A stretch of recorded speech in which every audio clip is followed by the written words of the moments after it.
Euclidean space. This is the space you learned about in high school. It's got points, lines, angles, and distances. So in 2D Euclidean space, we've got the Pythagorean theorem. The distance between 2 points is. Simple. Now in 3D, we just add a z-coordinate. Still pretty straightforward. But here's where it gets interesting. We can define n-dimensional Euclidean space. So 4D, 5D, 100D, whatever. You can't visualize it, but mathematically it's just more coordinates. The distance formula? Same pattern, summed over all dimensions. Already we're dealing with spaces you can't even picture in your head. So these are the rules for Euclidean space. 1. You've got the distance function, also called the Euclidean metric. 2.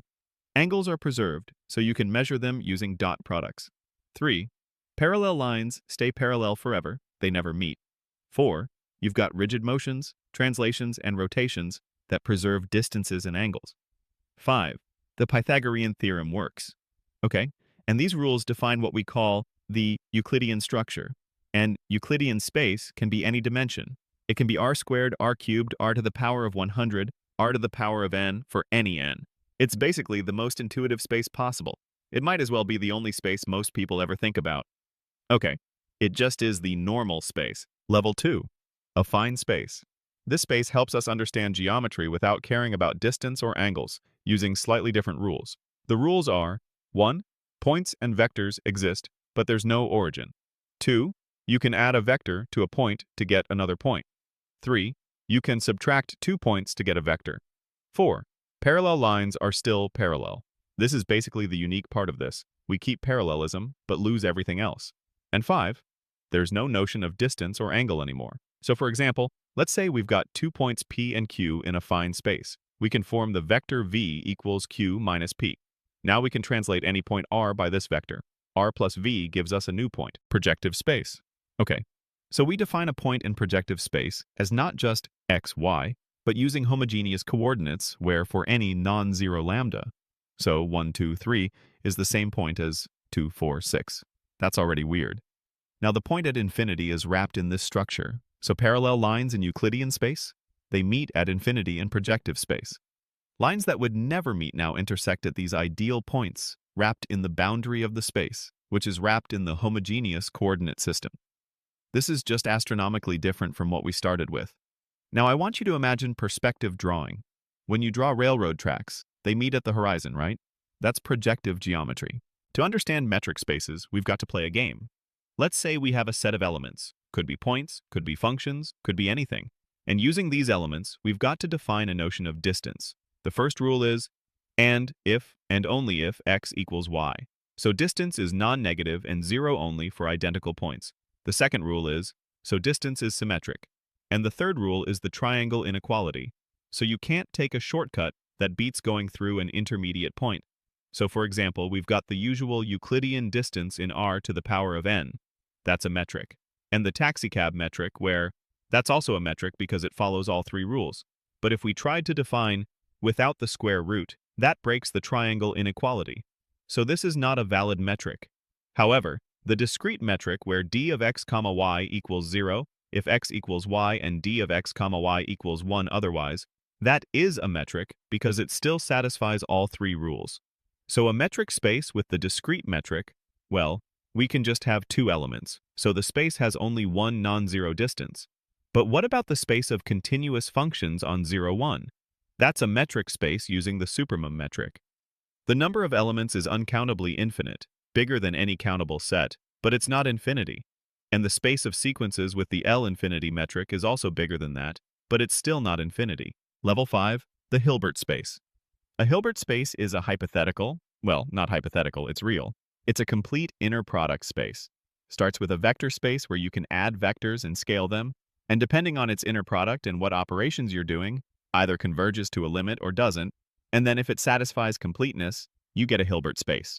So, for example, if I have a Hilbert space L squared, which is all infinite sequences, where, let's say we've got the sequence x equals open parenthesis 1, 1/2, 1/3, 1/4, ... close parenthesis.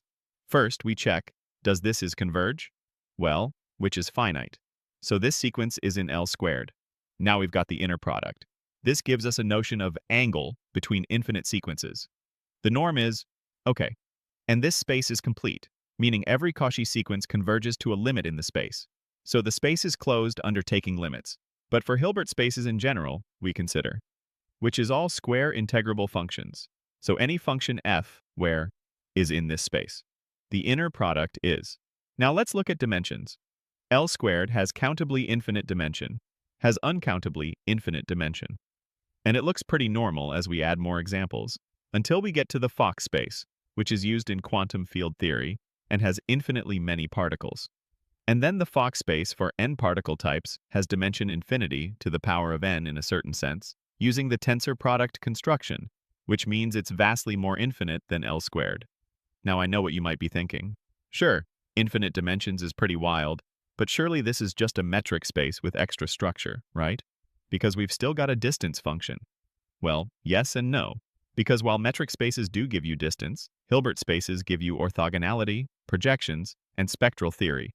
The Banach space is a complete normed vector space, which is just a vector space where every vector has a length and every Cauchy sequence converges. You've got the norm, which gives you the length of vectors, and you've got completeness. The operations are vector addition, scalar multiplication, and taking limits of sequences. The key reduction rules are 1, 2, for scalars alpha, 3, triangle inequality. Some Banach spaces reduce to Hilbert spaces if you can define an inner product that gives the norm comes from. Some Banach spaces don't have inner products and you just work with the norm directly. And some sequences in incomplete normed spaces just keep going on and on forever without converging. The basic examples is a Banach space. L infinity with norm is a Banach space. The continuous functions with subnorm is a Banach space. With norm is a Banach space. With norm is a Banach space. It doesn't look very scary, right? But the space of bounded operators on a Hilbert space, denoted with the operator norm, is a Banach space that's bigger than any Hilbert space we've discussed. This space also grows faster in terms of structural complexity than Hilbert spaces for large enough dimensions because it includes all possible continuous transformations of the Hilbert space, not just the vectors themselves. Riemannian manifolds in plain English are spaces that locally look like Euclidean space, but globally can curve and bend in arbitrarily complicated ways, and at every point, you've got a smoothly varying inner product on the tangent space called the metric tensor.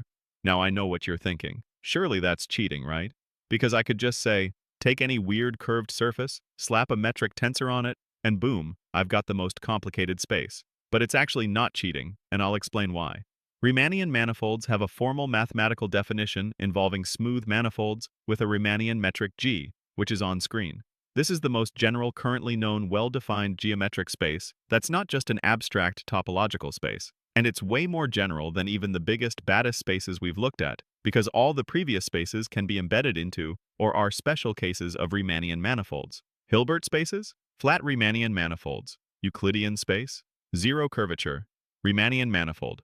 The sphere, constant positive curvature Riemannian manifold.